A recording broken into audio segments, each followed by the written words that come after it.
There's a television show that I love called All Rise. And the judge on there, I think her name is Lola, she's been through a lot because it's television. But the reality is, everything she's been through, I think I have also been through. I do want to share today one of my interesting stories that I experienced as an African American male judge here in this area.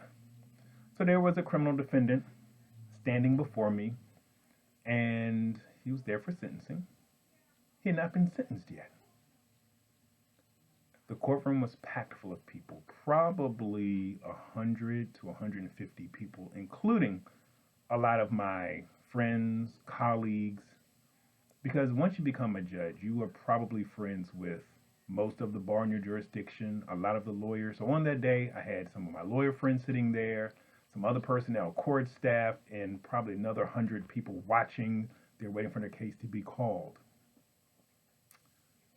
At some point, the defendant looks up at me and he says, but before I get to that, I have been called the N word quite a few times sitting on the bench. And it's one of the hardest things to deal with. You go to work, you're not supposed to really get called these names, but you do for a variety of reasons. Because on some level, you're sitting there on the bench in this position of power, and some people just don't like it.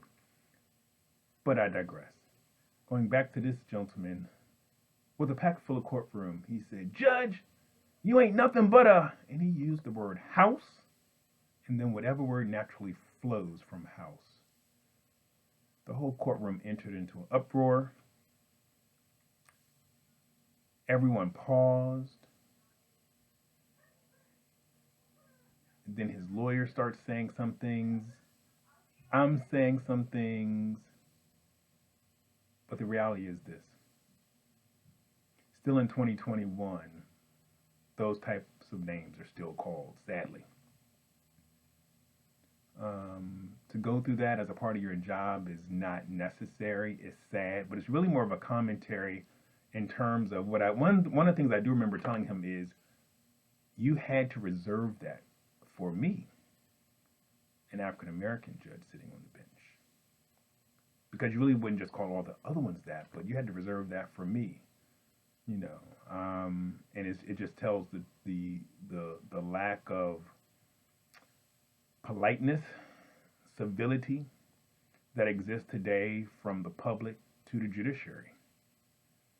Everyone's quick to call names now without a second thought as to are they just doing their job? Are they caring? Have they done something wrong or incorrectly? An interesting thing about that, once someone calls you that in the workplace and you still have to take a pause, wait 10 minutes, and still sentence him fairly without regard to what he just called you, that is something that judges are called to do and required to do.